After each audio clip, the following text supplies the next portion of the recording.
Bonsoir et bienvenue le 19h45 sur ITV, les titres. Du sport Afrobasket féminin 2019, c'est parti pour le Sénégal. Les Lions jouent actuellement contre la Côte d'Ivoire et c'est le Sénégal qui mène par 37-22. La Tabaski, c'est dans quelques heures, mais tout est cher. Les prix des moutons sont encore excessifs, l'oignon et la pomme de terre aussi intouchables. Les ménages s'en désolent, les commerçants, eux, souhaitent que le marché soit mieux régulé. La route qui relie Thiaroye à Diamaguène se détériore de jour en jour, causant d'énormes préjudices aux usagers. Ils interpellent les autorités compétentes pour la réfection de cette route. Toujours dans l'actualité, échange de culture entre le Sénégal et la Côte d'Ivoire. La deuxième édition de la semaine ivoirienne à Dakar a démarré ce vendredi. Cheikh Hassan Fall vous fera découvrir ou nous fera découvrir cet événement dans ce journal. Les actualités internationales passées en revue par Khalifa Diakhaté. Bienvenue à tous, le développement c'est tout de suite.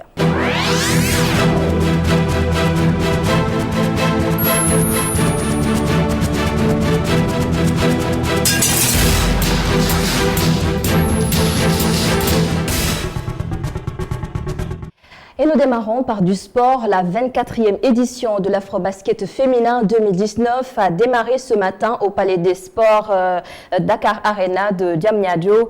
Le Sénégal joue actuellement contre la Côte d'Ivoire et les Lions mènent par 37-22. Ce matin, le Nigeria, tenant du titre, a largement battu la Tunisie sur le score de 75-26. Le Mozambique a mené le Kenya 55-89. Et puis l'Angola s'est incliné devant le Mali par 63-71. Restons sur cette compétition pour parler des parcours des Lions lors des précédentes éditions.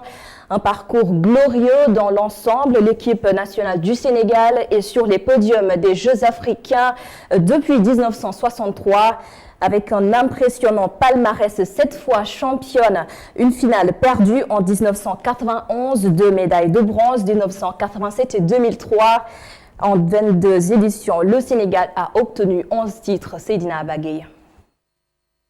L'équipe du Sénégal féminine de basketball a été 11 fois championne d'Afrique en 22 éditions. Elle a aussi été 7 fois vice-championne et 3 fois médaille de bronze, ce qui fait d'elle la plus titrée à l'échelle du continent chez les dames. L'équipe sénégalaise n'a jamais raté un podium des Jeux africains depuis 1963 avec un impressionnant palmarès de 7 titres de championne pour une finale perdue en 1991 et 2 médailles de bronze en 1987 et 2003. Ce statut attise forcément la rivalité avec les autres équipes africaines et cela commence dès les années 1960-1970 avec l'Égypte. Mais c'est les années 80-90 qui marquent la plus forte rivalité et elle intervient entre les Lions et les Zaïroises. Avec 9 éditions durant lesquelles les deux équipes ne se sont pas faites de cadeaux. La rivalité atteint son paroxysme en 1984 à Dakar avec l'abandon des Zaïroises en finale et la sanction du Sénégal en 1986 au Mozambique. Cependant, les Lions ont été les grandes victorieuses avec 8 victoires contre 5 pour les Zaïroises. Les années 2000 ont marqué le début de la disette des Lions de la Teranga et leur chute à la 3e place en 2003, année qui marque le début du règne du Nigeria de Udoka, qui récidive en 2005 à domicile en finale face au Sénégal. Dakar organise l'Afrobasket en 2007 avec l'espoir de retrouver le trophée de 2000, mais la surprise vient du voisin le Mali amené par Amchatou Maïga. Ceci marque le début d'une 3e rivalité. À Madagascar en 2009, l'édition est marquée par une revanche, le remake Sénégal-Mali qui voit le retour sur le toit de l'Afrique du Sénégal d'Aya Traoré et de Mame Jojo Diouf. Alors que tous attendaient encore une finale Sénégal-Mali lors de l'Afrobasket suivant, c'est l'Angola qui crée la surprise et marque son territoire en ce début des années 2010 en éliminant le Mali en demi-finale et en battant le favori sénégalais en finale. Nassisela Mauricio et ses coéquipiers remettent cela en 2013 au Mozambique en éliminant le Sénégal en demi-finale malgré une faute flagrante de Mauricio sur Astou Traoré au buzzer et remporte la finale à l'arraché face au Mozambique. L'équipe du Sénégal remporte le titre continental à nouveau en 2015 en balayant les 2 meilleures équipes africaines du moment et le pays hôte en finale. D'abord le Mali, vainqueur des Jeux africains, en quart de finale finale dans ce qui devait être le choc de cette Afrobasket, puis l'Angola, double championne d'Afrique en titre, et enfin le Cameroun devant son public en finale, 81-66. À noter que l'équipe sénégalaise est restée sur le podium continental depuis 1990, un record de longévité équivalent à celui de l'Angola chez les hommes. C'était donc le récit de Seydina Abba-Gueye. Et dans le reste de l'actualité, décidément, c'est la période des hausses des prix. Plus que quelques heures avant la tabaski, et l'oignon et la pomme de terre sont intouchables. Les clients se plaignent, les commerçants demandent à l'autorité de tutelle de mieux réguler le marché. Nous allons faire un tour au marché Sandaga pour découvrir le prix de l'oignon et de la pomme de terre. Et c'est Cheikh Hassan Affal qui nous y emmène. Marché Sandaga à moins de 2 jours de la tabaski. Ici, les allées sont dégagées. La hausse des prix de certains condiments y est pour quelque chose. Les prix de l'oignon, de la pomme de terre et de l'ail ont quasiment doublé, nous confient ces commerçants. Je viens d'acheter de l'oignon et de la pomme de terre, mais tout coûte cher. Nous pouvons dire que les prix ont doublé. Le sac de la pomme de terre coûtait 5 750 francs. Aujourd'hui, le sac coûte 12 500, voire 13 000 francs. C'est à ce prix que nous achetons chez les grossistes pour revendre. Ils ont ajouté plus de 2 000 francs sur le prix du sac de l'oignon. Le kilo que nous vendions à 400 francs, aujourd'hui nous le vendons à 500 voire 600 francs. Tout est cher. Une hausse qui n'est pas pour faire plaisir à cette cliente. Tout est cher, que ce soit l'oignon ou la pomme de terre. Les prix ont augmenté et c'est à cause de la tabaski certainement. Tout ce que nous avions économisé pour l'habillement de nos enfants, on est obligé de l'ajouter dans la nourriture. Agnan Diallo, pour sa part, appelle le ministre du Commerce à mieux réguler les prix pour éviter ces situations récurrentes. Ce que nous demandons, c'est que prochainement, que le ministre du Commerce trouve une solution à un mois de l'événement. Qu'ils disent aux cultivateurs que le kilo de l'oignon coûte tant et que ça ne dépasse pas 500 francs. Idem pour le prix de la pomme de terre. C'est eux qui doivent réguler le marché, qu'ils fassent savoir très tôt aux cultivateurs qu'en 2020, le kilo de l'oignon va coûter 400 francs et que ceux qui ne respectent pas les règles soient sanctionnés.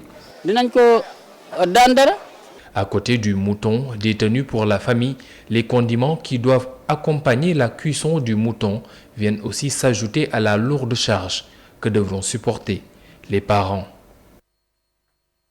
Et le directeur de l'agence de régulation des marchés explique cette hausse des prix de l'oignon et de la pomme de terre par leur durée de conservation dans les chambres froides, 6 mois.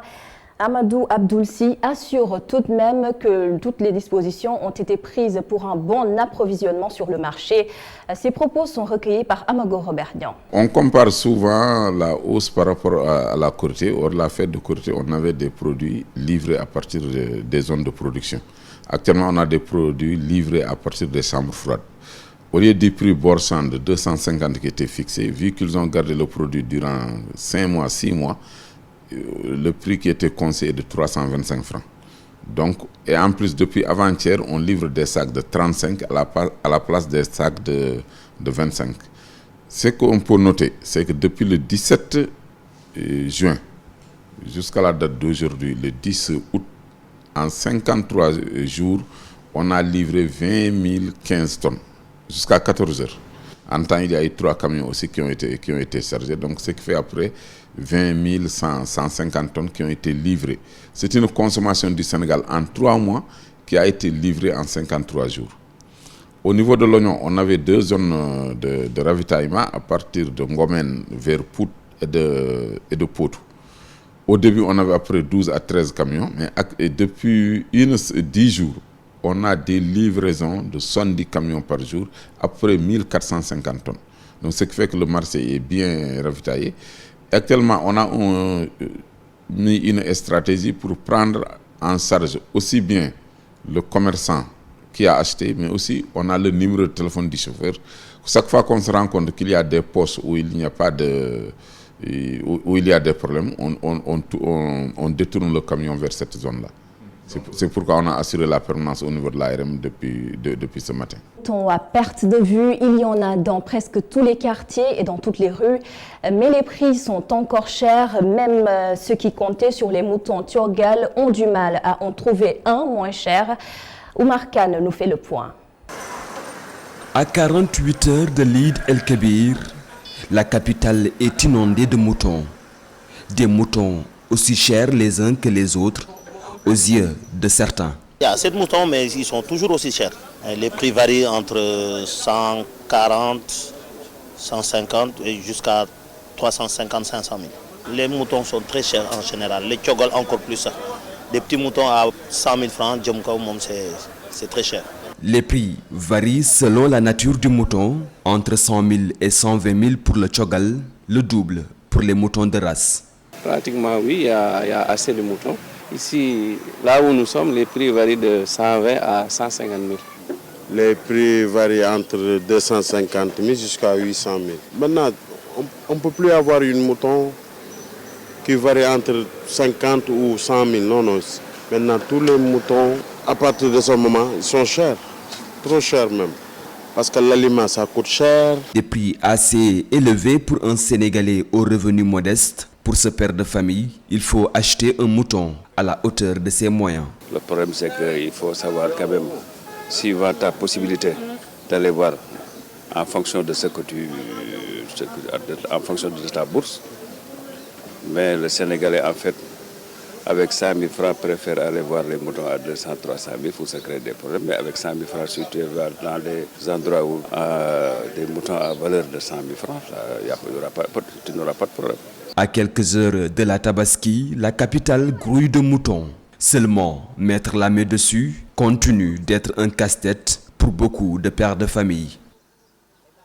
Et nous parlons toujours de la Tabaski, mais sous l'angle de la vente de couteaux et d'autres armes blanches. Oui, c'est risqué, des riverains évoquent des questions de sécurité, mais d'autres n'y voient pas de mal. Ce reportage signé Chersal. À quelques heures de la célébration de l'Eid el-Kabir, les vendeurs à la sauvette se frottent bien les mains. Cependant, la vente libre et non encadrée des objets comme les couteaux, les machettes, haches constitue une menace réelle pour la sécurité des populations. Pour dire vrai, c'est quelque chose qui n'est pas sûr du tout. Vendre des couteaux dans la rue, on ne sait jamais qui peut en acheter et à quel usage. Donc il faudrait trouver un endroit sûr où les parquer pour qu'ils puissent vendre leurs produits eux aussi. Maintes fois, on a vu des gens se battre et l'un d'eux entrer dans une boutique, acheter un couteau et faire quelque chose d'irréparable. Donc, ce qu'il y a de mieux, c'est de voir comment s'arranger avec eux. Pour autant, il ne faut pas dramatiser les choses selon Moussa Ndiaye. Mais c'est naturel. Il ne faut pas dramatiser les choses. Les couteaux, les coupes-coupes, c'est uniquement pour la Tabaski. Il ne faut même pas parler d'insécurité. C'est diamétralement opposé. L'usage de ces outils, ici, il ne faut pas les appeler armes. C'est des outils. Les vendeurs, de leur côté, rassurent. Non, nous Nous, les vendeurs, c'est Dieu qui nous protège. On n'a pas eu de soucis depuis le début de la vente. Ce que l'on peut dire, c'est que ceux qui agressent prennent le couteau chez eux. Ce n'est pas avec nous que l'on peut avoir ces couteaux-là. Donc, ce que l'on fait, c'est quelque chose de légitime. Et nous voulons juste aider nos frères musulmans qui veulent égorger le mouton, mais qui n'ont pas le temps d'aller au marché. Pour le moment, il n'y a pas de souci. D'ici demain soir, vous ne verrez plus ces couteaux-là dans la rue. Tout le monde le sait. Toutefois, le gouvernement, notamment le ministère de l'Intérieur et de la Sécurité publique, est interpellé pour réglementer concrètement la vente des couteaux dans la rue afin de parer à toute éventualité. Et nous parlons de tout à fait autre chose. Je l'annonçais d'ailleurs dans les titres de cette édition. La deuxième édition de la Semaine ivoirienne de Dakar a démarré hier vendredi. 7 jours d'échanges culturels entre le Sénégal et la Côte d'Ivoire. 7 jours de découverte aussi. Et Cheikh Hassan Fall nous parle de l'importance, mais surtout de l'impact de cet événement. Pendant une semaine, la culture ivoirienne pose ses bagages à Dakar. Une semaine durant laquelle le savoir-faire ivoirien va se faire valoir et montrer l'originalité de sa culture africaine. Quand c'est modernisé, quand c'est appelé, quand c'est adapté à tout style de vie, je pense que c'est facile. Aujourd'hui, le pagne est porté par tout le monde, hein. Même les artistes à l'étranger, aux États-Unis, en Hollande, tout le monde porte le pagne maintenant. Je travaille avec, comme vous l'avez dit, les perles, les pagnes. Je travaille aussi avec les coris pour montrer que nous sommes vraiment africains, pour faire sortir toute la beauté africaine que nous avons. Des exposantes déjà enthousiastes, les retombées du rendez-vous auront certainement un seul dénominateur commun, l'échange. Ça nous permet d'avoir une visibilité surtout et aussi de pouvoir montrer aux autres tout ce qu'on a fait, tout ce qu'on fait, tout ce qu'on sait faire, de pouvoir les inviter aussi à venir nous découvrir. Et puis aussi pourquoi ne pas avoir de belles opportunités. Il y a certaines personnes comme ça qui peut-être veulent travailler avec le pain mais ils ne savent pas comment faire ou encore ne savent pas comment trouver ces personnes-là. Et nous sommes là aujourd'hui pour leur dire que nous sommes là, ils peuvent venir nous voir. Il peut y avoir beaucoup d'opportunités, beaucoup de choses à découvrir, à faire ensemble. Et en plus, faire connaître nos produits à travers un autre pays. Il faut que la population sénégalaise puisse connaître aussi les œuvres des Ivoiriens. Une initiative qui peut jouer un rôle important dans l'émergence future de nos nations. Je pense que nous avons des marchés, on le reconnaît tous, qui sont de petits marchés. Et donc pour une entreprise, elle a besoin d'être au service d'un marché plus vaste. Sinon, ça ne sert à rien de faire des grands investissements. Donc la capacité de production des entreprises peut s'agrandir, mais ça ne peut s'agrandir que quand il y a des marchés importants. Voilà, une économie bien intégrée qui élargit les marchés, qui fait baisser les coûts aussi d'une certaine façon, parce que plus vous produisez pour beaucoup de consommateurs, plus les prix peuvent baisser. Donc les échanges entre les différents pays sont nécessaires. Indispensable. Tradition, culture et modernité à l'ivoirienne s'invitent au Grand Théâtre de Dakar jusqu'au 17 août. Une bonne occasion d'échanger nos bazins riches contre des pagnes tissées à la main, histoire de mieux se saper à l'africaine. Cher Hassan Fall, merci pour cette belle découverte. Les usagers de l'axe Thiaroye-Diamaguène réclament la réfection de cette route qui est en train de leur causer du tort. Les autorités compétentes sont interpellées pour une solution. Boudal Diat et Omar Bokoum. Les chauffeurs éprouvent d'énormes difficultés pour se frayer un chemin en banlieue dakaroise à cause des routes défectueuses. Entre Thiaroye et Diamaguène, la route est impraticable. Et nous, vraiment, on est fatigués. On ne sait pas à quel sens se vouer. Ces routes défectueuses créent d'énormes dégâts chez les bus de transport en commun. Nous consommons énormément d'essence et de gasoil. En plus, tous nos matériels sont dégradés. Pour ces usagers de la route, l'axe Thiaroye-Diamaguène est impraticable. Les chauffeurs accusent le maire de la localité parce que vraiment on ne voit pas son apport. Nous voulons vraiment des pavages pour pouvoir emprunter la route tranquillement. Les usagers qui empruntent l'axe Thiaroye-Diamaguène disent en avoir marre d'emprunter toujours ces routes impraticables. Ils dénoncent et interpellent les autorités. Stationner en centre-ville, un véritable casse-tête, vous le savez sans doute. Les parkings sont payants, les prix varient entre 500 et 1000 francs. Des cautions que dénoncent les automobilistes dans ce reportage de Aminata Ndong. Avoir une place où garer sa voiture, un véritable problème en centre-ville, surtout pour les particuliers. Des espaces érigés en parking et pour stationner son véhicule, il faut débourser une somme. Pour le moment, je n'ai pas encore payé. Mais ce qu'il faut constater à Dakar, c'est que les parkings ne sont pas réglementés. Parce qu'à chaque coin de rue, vous pouvez trouver un groupe de jeunes, souvent c'est des laveurs, souvent ils s'autoproclament gérants de parking. Et donc, dès qu'ils vous aperçoivent, ils viennent vers vous pour vous proposer leur service. Aller de se garer quelque part. Eux, ils vont surveiller la voiture. Et puis, au retour, c'est vrai que explicitement, ils ne te disent pas de payer avant. Mais, du coup, on peut savoir que c'est un service qu'ils vous offrent. Et donc, à la fin de la journée, lorsque vous revenez, c'est à vous de voir. Mais généralement, le barème sur ça tourne autour de 500 francs.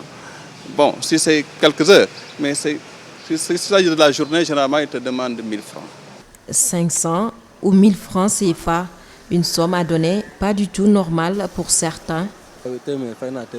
J'ai payé 500 francs. Je n'ai pas le choix parce que ici en ville, c'est très difficile de trouver quelque part où stationner. Ce serait vraiment bien qu'on ait beaucoup de parking ici. Ce n'est pas normal parce que c'est un lieu public et surtout nous ne connaissons pas où va l'argent. Mais nous n'avons pas le choix, on est obligé de stationner et de payer. Selon ces usagers, l'État et la municipalité ne doivent pas lésiner sur les moyens pour trouver des solutions. On sent l'absence de l'État, l'absence de la municipalité. Et c'est un problème. Il faut que ces deux institutions puissent quand même réfléchir ensemble pour trouver une solution par rapport à la réglementation des parkings. La deuxième solution, c'est que Dakar est devenue très étroite. Il faut penser peut-être à des parkings souterrains ou bien penser à des parkings avec des étages, je ne sais pas quoi, mais force est de constater que Dakar est devenu trop étroit pour les usagers. On ne peut plus contenir les véhicules qui affluent en centre-ville véritablement tous les jours. L'autre option, c'est parce que quand les gens affluent, c'est qu'effectivement il y a beaucoup de services, il y a beaucoup de bureaux, il y a beaucoup de marchés. Il va falloir essayer de déconcentrer ou de centraliser un peu les structures, ce qui permettra un peu, oui. Sur l'affaire des parkings payants en centre-ville, les automobilistes demandent l'arbitrage de l'État du Sénégal et de la municipalité pour réglementer le marché. Aminata Ndong, dans l'actualité du jour, la station du mont Arafat, c'est en ce jour que les musulmans réalisent leur grand pèlerinage. Une journée entière consacrée à la prière et les musulmans qui ne sont pas à la Mecque sont aussi appelés à vivre cette journée spirituelle et pleine de rétribution. Je vous propose de suivre les explications de l'imam de la mosquée de Sacré-Cœur 3, imam Moussefal, interrogé par Amago Robernian. La station d'Arafat fait partie des rites les plus importants du Hajj. Le pèlerin est tenu d'aller séjourner une partie de sa journée à Arafat, histoire de commémorer quelque chose de très important. Le prophète de l'islam nous a appris, de par ses faits et ses gestes, que la station d'Arafat est une occasion pour le musulman de voir tous ses péchés absous, mais aussi d'être en sécurité et de recevoir une certaine assurance d'Allah subhanahu wa ta'ala, qui a dit au prophète de l'islam qu'une fois que le musulman met les pieds à Arafat, il reçoit à partir de ce moment l'assurance qu'il est musulman déjà, mais aussi ses péchés seront vraiment absous, mais également il sera compté parmi ceux qui iront au paradis. Pour ceux qui sont au Sénégal et qui ne sont pas à la Mecque, ils sont dans une logique de solidarité, c'est-à-dire qu'ils peuvent observer un jeûne d'une journée, histoire aussi de bénéficier de ce que disait le prophète à propos de celui qui jeûne le jour d'Arafat. C'est tout simplement qu'il sera épargné du supplice à l'au-delà. Il recevra un pardon venant d'Allah subhanahu wa ta'ala durant toute l'année précédente et l'année à venir. Raison pour laquelle celui qui jeûne le jour d'Arafat bénéficiera de tous ces bienfaits. Raison pour laquelle tout le monde observe le jeûne pour ne pas rater cette occasion d'or.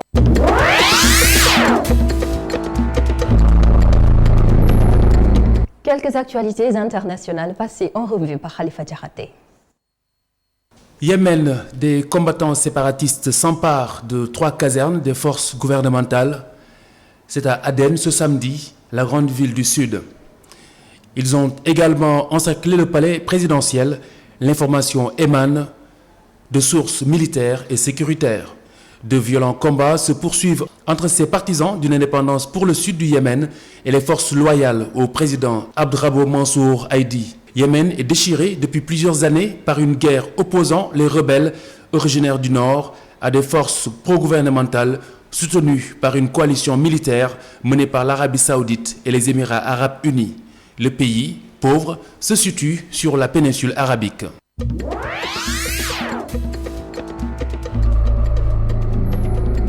Libye, 2 membres du personnel de la mission de l'ONU tués ce samedi. Ils sont victimes d'un attentat à la voiture piégée à Benghazi, dans l'est du pays. C'est ce qu'indique un responsable de la sécurité qui déclare que 8 autres personnes sont blessées, dont un enfant. Par ailleurs, les forces du maréchal Khalifa Haftar ont annoncé accepter la trêve temporaire réclamée par les Nations Unies à l'occasion de l'Aïd durant 4 jours. Le gouvernement d'union nationale a, lui, indiqué être prêt à respecter cette trêve humanitaire sous certaines conditions. La trêve commence aujourd'hui samedi à partir de 15h, 13h GMT et durera jusqu'à lundi à 15h également. Selon un dernier bilan publié vendredi par l'Organisation mondiale de la santé, les combats aux abords de Tripoli ont fait 1093 morts et 5752 blessés, ce depuis le 4 avril, ainsi que plus de 120 000 déplacés.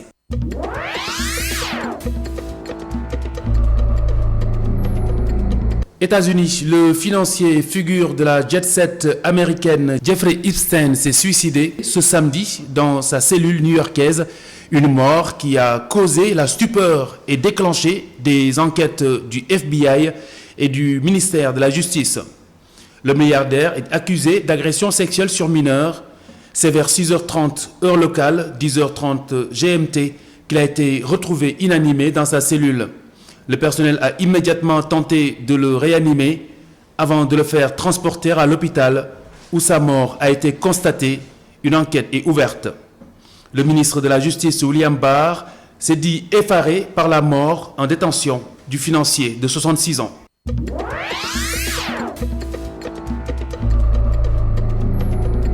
Russie, près de 50 000 personnes se sont rassemblées aujourd'hui à Moscou pour dénoncer l'exclusion des candidats indépendants aux élections locales de septembre prochain. La plus importante manifestation en Russie depuis le retour au Kremlin de Vladimir Poutine en 2012. Le rassemblement était autorisé, mais cantonné à une seule avenue de la capitale russe. Il s'est déroulé sans incident, mais plusieurs centaines de personnes ont voulu continuer la manifestation devant l'administration présidentielle, où les attendait un important dispositif policier. Une cinquantaine de manifestants ont alors été interpellés. Le rassemblement a été suivi par 49 900 personnes, selon l'ONG Compteur Blanc, qui réalise des comptages de manifestants, tandis que la police russe a donné le chiffre de 20 000 manifestants.